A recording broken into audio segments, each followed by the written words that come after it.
Bharatiya Janata party में अब तक का आपका कैसा अनुभव रहा? आम इंसान से लेकर नेता तक का जो सफर रहा आपका वो कैसा था? काफी चेंजिंग आ जाती है। क्या धर्म और विकास दोनों एक साथ काम कर सकते हैं? एक साथ आपके अकॉर्डिंग एक असली नेता कौन होता है? एक असली नेता के अंदर कौन कौन से गुण होने चाहिए? हर समय पब्लिक के लिए अवेलेबल हो। आपको पता है ऑलरेडी कि हमारा अपना एनजीओ भी है, तो हम सिर्फ और सिर्फ प्रेरणादायक कहानी नहीं बताते बल्कि ज़मीन पे काम करने में बिलीव करते हैं। हमारा ये जो एनजीओ का नाम है ब्लैक एंड फैमिली, जिसमें हम इस वक्त 250 से ज़्यादा बच्चों को मुफ्त शिक्षा दे रहे हैं। हर महीने मेडिकल कैंप, ज़रूरतमंद लोगों को रोज़गार प्राप्त करते हैं। और हमारी गौशाला है जिसमें 10 से ज़्यादा काऊ का हम क्या बोलते हैं ध्यान रखते हैं।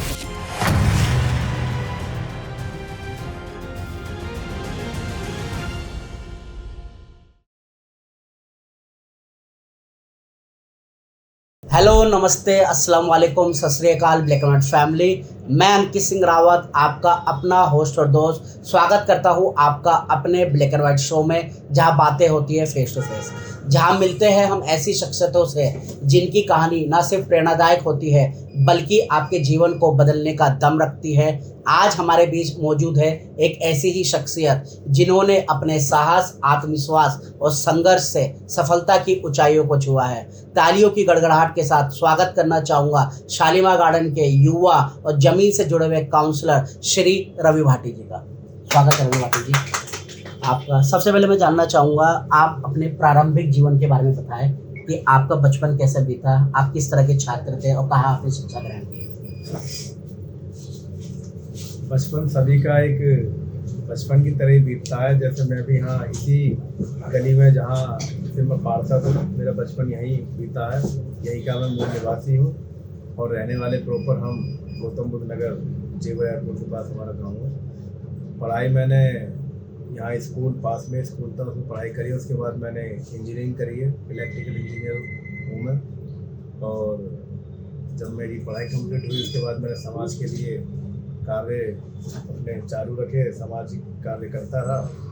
सामाजिक कार्य के बाद में धीरे धीरे राजनीति में। तो राजनीति में बदलाव आने का जो सपना देखा आपने, ये सपना कब देखा और आपकी ज़िंदगी में ऐसा कौन सा मोड़ आया जब आपको लगा कि मुझे राजनीति में आना चाहिए? बचपन से ही हम लोग अपने बूथ पर कार्य करते थे भारतीय जनता पार्टी के लिए, क्योंकि पिताजी जो थे, जब राम मंदिर आंदोलन चल रहा था, पिताजी को 1990 में उनको जेल ले गई थी यहाँ की पुलिस। 40 दिन मेरे जेल में रहे थे और उसी समय मेरा जन्म हुआ था 1990 में। तो बचपन से प्रेरणा मिली इन्हीं सब अपने पिताजी के सिद्धांतों पर चलते हुए, हमारे चाचा के सिद्धांतों पर चलते हुए। तो बचपन से ही मैं पार्टी के लिए कार्य करना, पार्टी झंडा उठाना, बूथों पर कार्य करना, सभी लोगों की वोटें बनवाना, राशन कार्ड बनवाना, इन सभी कार्यों को मैं बचपन से करता रहा। तो मेरे में प्रेरणा वहीं से जाएगी। ओके, जैसे कि आप बहुत युवा है, लेकिन यूजली क्या होता है, जो युवा है वो राजनीति से बहुत कटा हुआ नजर आता है। उसे कहीं ना कहीं ऐसे लगता है कि राजनीति में उसे उतनी तवज्जो नहीं दी जा रही। इस पर आपको क्या कहना है? नहीं, ऐसा नहीं है। अब युवाओं को ही तवज्जो दी जा रही है। आपने देखा होगा भारतीय जनता पार्टी में इस समय माननीय प्रधानमंत्री जी मोदी जी युवाओं को ही आगे ला रहे हैं। और जो हमारे राष्ट्रीय अध्यक्ष है युवा मोर्चा के अपने सूर्य जी, वो भी एक युवा है, यंग है। उनकी एज भी यही 30+ है। तो ऐसा नहीं है कि युवाओं को मौका नहीं मिला, युवा भी राजनीति में अब बढ़ चढ़ कर भाग लेता है। ओके, जैसे कि हम जानते हैं कि आजकल जो है डिजिटल वर्ल्ड है, कहीं ना कहीं सोशल मीडिया वर्सेस जमीनी राजनीति में एक तरह से जंग छिड़ी हुई है। और कहीं ना कहीं जो आजकल का युवा है या जो युवा राजनेता है वो मोस्टली जमीन पर काम ना करके सिर्फ सोशल मीडिया पे काम कर रहे हैं। इस पर आपकी क्या विचार है? नहीं, युवा है, पढ़े लिखे युवा है, तो डिजिटल तो आजकल इंडिया डिजिटल हो ही रहा है। तो सब सोशल मीडिया पे ही लगभग, जब से आपने देखा है कोरोना काल आया तो सोशल मीडिया और एक्टिव हो गया। अब जो मीटिंगें भी होती है जूम ऐप या वर्चुअल मीटिंग चालू हो गई। पहले हमें भी मीटिंग के लखनऊ या मेरठ जाना पड़ता था, तो आज अगर मीटिंग होती है तो 2 घंटे में मात्र मीटिंग फोन से ऑनलाइन मीटिंग हो जाती है। ऐसा नहीं, डिजिटल इंडिया हो रहा है और मेक इन इंडिया ये मोदी जी ने लागू कर ही रखा है। तो जितना अच्छा डिजिटल हो और युवा तो उसमें बढ़ चढ़ के भाग लेते ही। आपके अकॉर्डिंग एक असली नेता कौन होता है? एक असली नेता के अंदर कौन कौन से गुण होने चाहिए? देखो, जो समाज के लिए काम करे, ईमानदार हो, हर समय पब्लिक के लिए अवेलेबल हो, वो असली नेता कहलाता है। जो जनता से नहीं मिलेगा, जो जनता को फ़ोन नहीं उठाएगा, उसको नेता नहीं कहा जाएगा। आप समाज के कार्य करते रहिए, आप समाज से मिलते रहिए और सबके सुख दुख में साथ रहिए, तो आप एक जन नेता के रूप में कहला जाए। जैसे कि आपने कहा कि जनता की सुने, लेकिन कहीं ना कहीं जनता ये भी मानती है कि उनकी जो सुनवाई होती है या उनकी जो मांगे होती है वो सिर्फ और सिर्फ चुनाव तक सीमित रहती है। चुनाव जीतने के बाद यूजली नेता जमीन पर कम कनेक्टेड रहते हैं। इस पर आपका कहना चाहिए?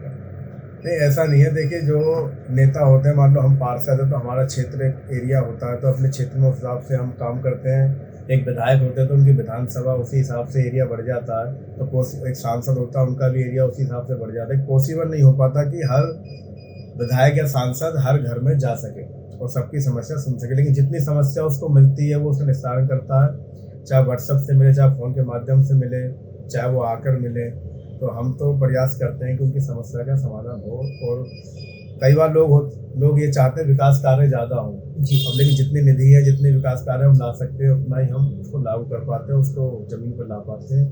तो इसलिए लोगों की अपेक्षा रहती है कि कई कार्य और होने चाहिए। जैसे हमारे यहाँ साहिबाबाद की बात कर लें, हम साहिबाबाद विधानसभा में बैठे हैं, तो यहाँ लोगों की मांग है अच्छा विद्यालय बने, जबकि यहाँ विद्यालय है नहीं, क्योंकि यहाँ के लोग सब दिल्ली पढ़ने जाते हैं। प्राथमिक विद्यालय नगर निगम से और 5वीं छठी तक या प्राइवेट विद्यालय है, गवर्नमेंट का कोई विद्यालय नहीं है, गवर्नमेंट का कोई अच्छा हॉस्पिटल नहीं है जी। तो लोगों की मांग है, लेकिन वो मांग अभी पूरी मतलब नेता भी नहीं कर पा रहे हैं, क्योंकि ये कुछ फंड ऐसा होता है जो ऊपर से आता है, जो जगह भी एक्वायर की जाती है। तो ये सब लोगों की अपेक्षा रहती है जो नहीं पूरी हो पा रही है। एक यहाँ सबसे बड़ी समस्या पानी की है। यहाँ के लोग गंगा जल की मांग काफ़ी समय से करते आ रहे हैं। अब लोग नेताओं पर आरोप लगाते हैं, लेकिन नेता सब प्रयास करते हैं गंगा जल यहाँ हर चीज़ की एक लिमिटेशन। हाँ, तो गंगा जल लाने का प्रयास यहाँ किया जा रहा है। यहाँ के विधायक भी पूरी और सांसद जी सभी लगे हुए हैं कि यहाँ भी गंगा जल लोगों को जल्दी मिलना चाहिए।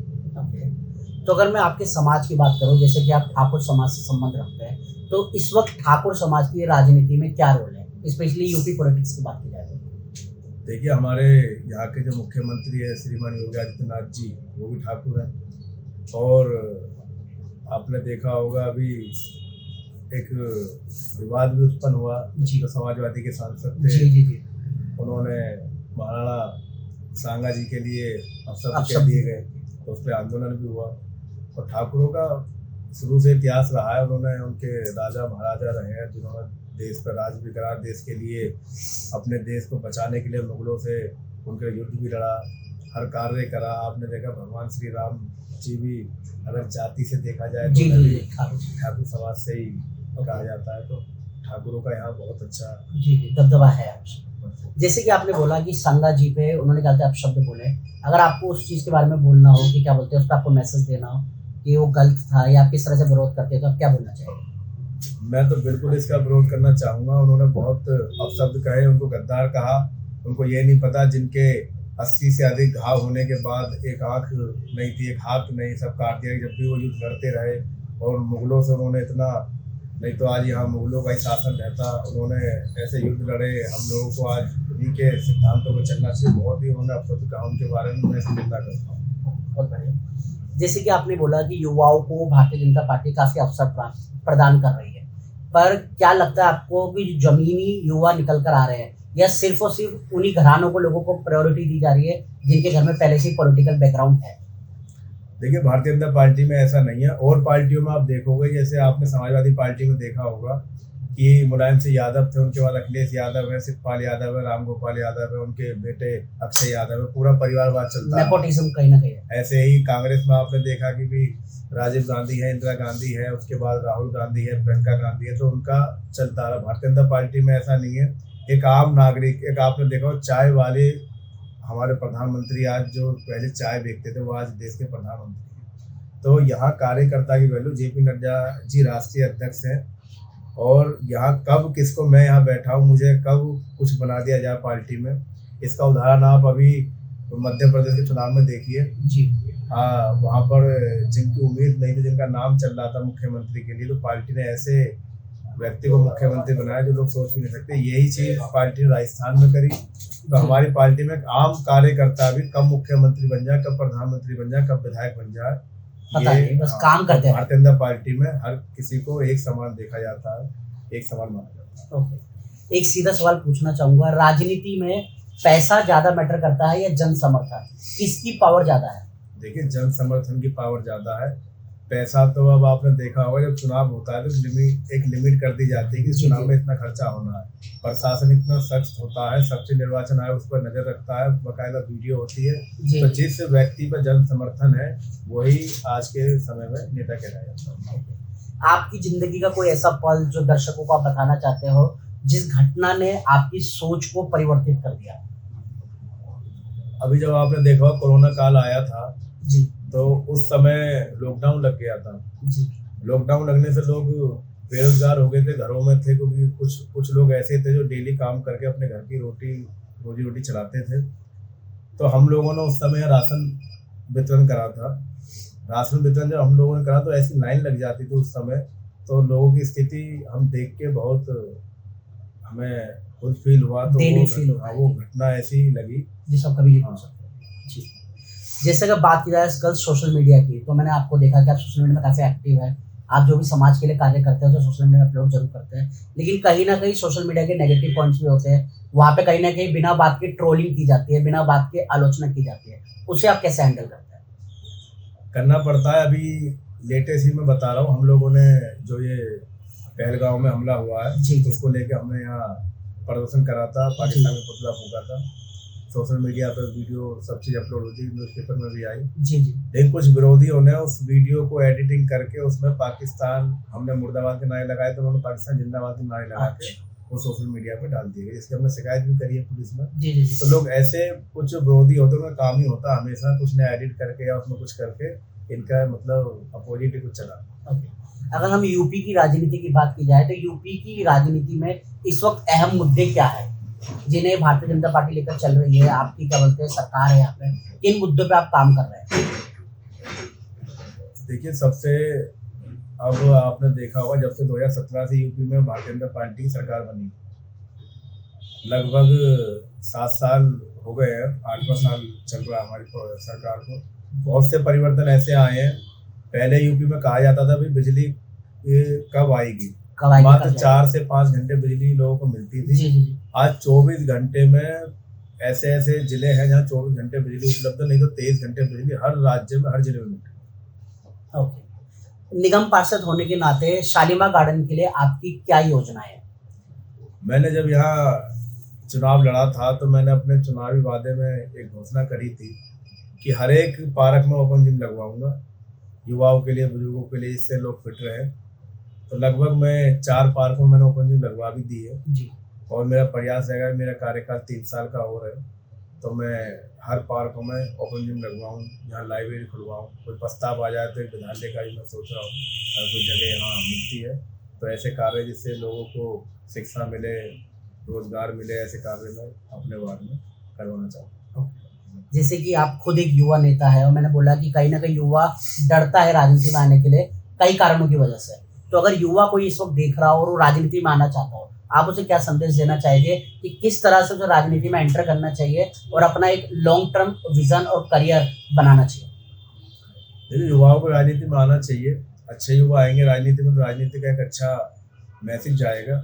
और अब तो युवा संसद भी चलने लगी है, भारतीय जनता पार्टी ने युवा संसद चलाई है, उसमें से कुछ युवा चुनकर हमारे पार्लियामेंट में उनको टिकट मिलेगी एमपी की, तो पार्लियामेंट चुनकर भी जाएंगे। और मैं युवाओं से अपील भी करता हूँ कि आप लोग पढ़े लिखे हो, सब चीज़ है, तो आप राजनीति में बढ़ चढ़ कर भाग लीजिए, क्योंकि अच्छे युवा आएंगे राजनीति में तो राजनीति का सुधार होगा। भारतीय जनता पार्टी में अब तक का आपका कैसा अनुभव रहा और भारतीय जनता पार्टी ने अब तक आपको क्या सिखाया? बहुत कुछ सिखाया भारतीय जनता पार्टी ने। एक अनुशासन जो हमें है भारतीय जनता पार्टी की वजह से, आज जो मैं पार्षद हूँ और भी दायित्व पर रहा हूँ मैं, तो पार्टी ने मुझे बहुत कुछ दिया। आज जो मैं हूँ भारतीय जनता पार्टी की वजह से ही हूँ। इससे पहले मुझे पार्टी ने TAC मेंबर बनाया था मिनिस्टर ऑफ कम्युनिकेशन में, और फिर मैं रेल मंत्रालय का सदस्य भी हूँ, DRDC का मेंबर हूँ गवर्नमेंट ऑफ इंडिया की तरफ से। आज मैं पार्षद हूँ, सभी भारतीय जनता पार्टी की देन है। मैं अपने पार्टी का सदैव आभारी रहूँगा। जैसे अपोजिशन पार्टी की बात की जाए तो कहीं ना कहीं वो भारतीय जनता पार्टी पे आरोप लगाती है कि वो सिर्फ और सिर्फ धर्म की राजनीति करते हैं। तो आपको क्या लगता है इस आरोप पे, आपको क्या कहना है? और सेकंड, क्या धर्म और विकास दोनों एक साथ काम कर सकते हैं, एक साथ चल सकते हैं? देखिए, धर्म की राजनीति करनी होती तो आपने देखा प्रधानमंत्री जितनी भी योजनाएं लागू करी है, जन कल्याणकारी योजना लागू करी है, जी। चाहे उज्ज्वला योजना हो, चाहिए, हर घर मकान, हर जन योजना हो, आवासीय योजना हो, जितनी भी योजना है आपने देखो कहीं भी किसी भी धर्म जाति को लेकर योजना लागू नहीं की गई, गरीबों को लेकर योजना लागू की गई है। 2.5 लाख रुपए हमने स्वयं अपने वार्ड में कम से कम ये 1000 लोगों को दिलवाए मकान बनाने के लिए, जिनके कच्चे मकान थे उनको 2.5 लाख रुपए मकान बनाने के मिले, जिनके घर में शौचालय नहीं थे उनको शौचालय बनाने के 12-12 हज़ार रुपये हर घर में शौचालय बनवाए गए। तो उसमें वहाँ जाति और धर्म नहीं देखा गया कि हिंदू है, मुसलमान है, सिख है, ईसाई है, कौन है। खाली वहाँ समाज के लोगों को जिनको जरूरतमंद जो थे उनको सारी योजनाओं का लाभ, प्रधानमंत्री की आप रिपोर्ट डाटा देख लेना, जितनी भी योजना सबका लाभ सब ले रहे हैं। ये गलत है कि भारतीय जनता पार्टी किसी जाति धर्म के लिए कार्य करती है। एक आम इंसान से लेकर नेता तक का जो सफ़र रहा आपका वो कैसा था, कि आप क्या क्या चेंजेस देखते हैं अपनी लाइफ में, अपने लाइफस्टाइल में, सोच में? काफ़ी चेंजिंग आ जाती है। कई बार राजनीति में परिवार को समय नहीं दे पाते, जी जी, तो परिवार भी अहम है। मैं तो कहूँगा परिवार को समय भी देना चाहिए, लेकिन जनता के बीच जब आप रहोगे तो समय बहुत कम दिया जाता है।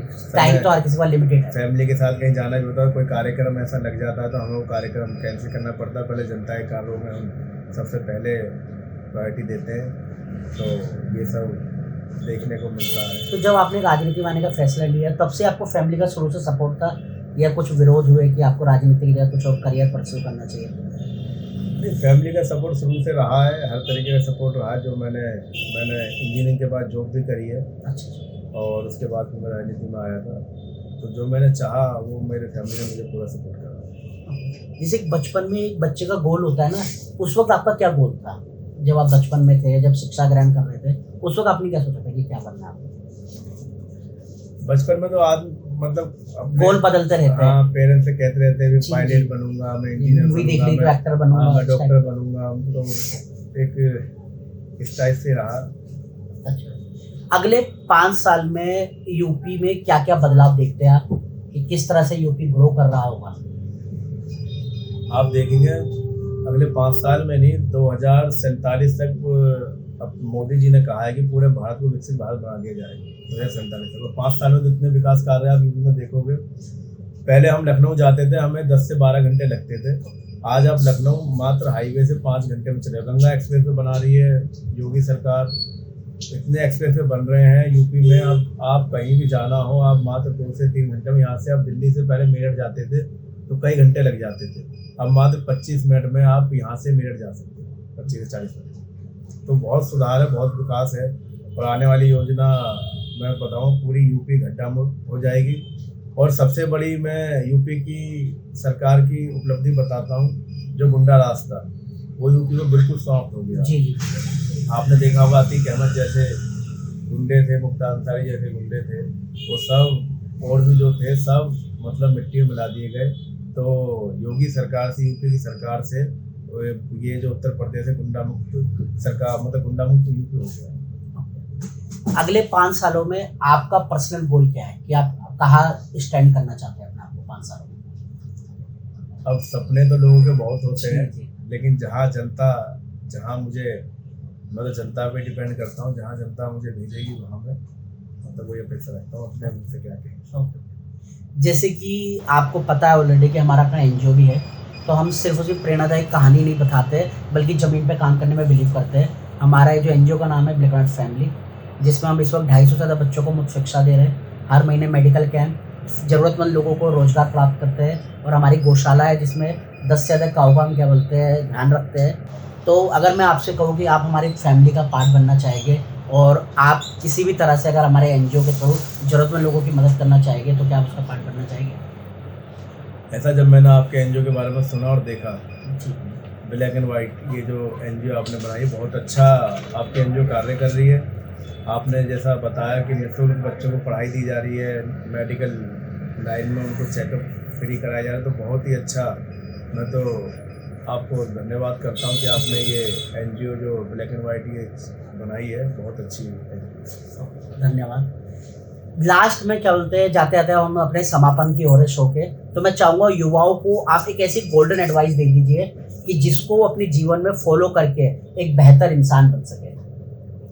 देखिए, मैं युवाओं से ये अपील करता हूँ, कहना भी चाहूँगा, स्वामी विवेकानंद जी के सिद्धांतों पर चलें, जिस ओर जवानी चलती है उस ओर जमाना चलता है, ऐसे सिद्धांत अपना उनकी तरह, और ईमानदारी से कार्य करें, पढ़े लिखें। पहले तो मैं राजनीति में आने से पहले उन युवाओं से यही अपील करूँगा, सबसे पहले एजुकेशन है, सबसे पहले आप अपनी एजुकेशन को अच्छा करें, उसके बाद अगर आप राजनीति में आना चाहते हैं उसके बाद राजनीति में आइए, वो बढ़ चढ़ कर भाग लीजिए। या अपना कोई भी, आप राजनीति में जरूरी नहीं हुआ है, अपना रोजगार अलग अलग क्षेत्रों में जाइए। हाँ, रोजगार बहुत जरूरी है। किसी आप इंजीनियर बनो, डॉक्टर बनो, अच्छे पोस्टों पर जाओ, अधिकारी बनो, IAS बनो, IPS बनो।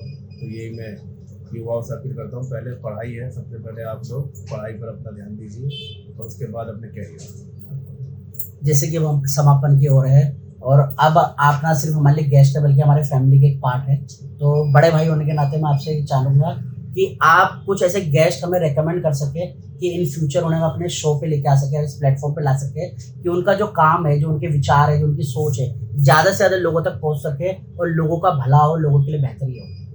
तो आप कुछ लोगों के नाम रेकमेंड करना चाहेंगे? देखिए, मैं आज पार्षद हूँ और भी चीज़ें, तो मैं 2013 में महानगर मंत्री था युवा मोर्चा, और मुझे पार्टी में लाने वाले अपने देश के जब राष्ट्रीय अध्यक्ष राजनाथ सिंह जी के पुत्र नीरज सिंह जी थे, जिन्होंने मुझे अपना आशीर्वाद सदैव बना के रखा। तो मैं तो उन्हीं के लिए आपको एडवाइस करूँगा कि नीरज जी हैं यूथ आइकॉन जिनको कहा जाता है, और उनके साथ आप एक इंटरव्यू लीजिए, आपको भी व्यक्तिगत पता चलेगा कि हाँ, बहुत कुछ सीखने को मिलेगा। बहुत कुछ सीखने को मिलेगा। उनके पीछे पूरा युवा है और देश का युवा उनके पीछे, जब वहाँ जहाँ चलते हैं तो युवा उनके पीछे एक आंधी की तरह चलता है। जी जी। और वो मेरे लिए प्रेरणा स्रोत है। मैं नीरज सिंह जी के लिए आपको कहूँगा। उम्मीद करते हैं कि हम बहुत जल्द उनको अपने इस प्लेटफॉर्म पे लेके आएंगे और आप लोगों के बीच वो आएंगे, अपने विचार आपके साथ समक्ष रखेंगे और आपके जीवन की बेहतरी के लिए बहुत अच्छा होगा। आज के लिए इतना ही, और अगर कोई आपके मान सम्मान में कमी रह गई हो, कोई क्वेश्चन में पूछ चुका हो, उसके लिए मैं माफ़ी चाहता हूँ। आज का पॉडकास्ट सिर्फ और सिर्फ एक पॉडकास्ट नहीं था, बल्कि जीवन की पाठशाला थी, जिसमें श्री रवि भाटी जी ने अपने जीवन के संघर्षों को, अपनी सीख को आपके समक्ष रखा। और आपको भी इसे सिर्फ और सिर्फ एक पॉडकास्ट की तरह नहीं देखना, बल्कि इन चीज़ों को अपने जीवन में उतारना है और एक बेहतर इंसान बनना है। अगर आपको आज का पॉडकास्ट पसंद आया हो तो लाइक करें, कमेंट करें, और अगर आप इस चैनल पर नए हैं तो सब्सक्राइब करना ना भूलें। ऐसे ही और भी हम दिलचस्प और पावरफुल शख्सियतों को आपके बीच लाते रहेंगे और आपको चीज़ें सिखाते रहेंगे, ताकि आप एक बेहतर इंसान बने। तब तक के लिए love you all, respect you all.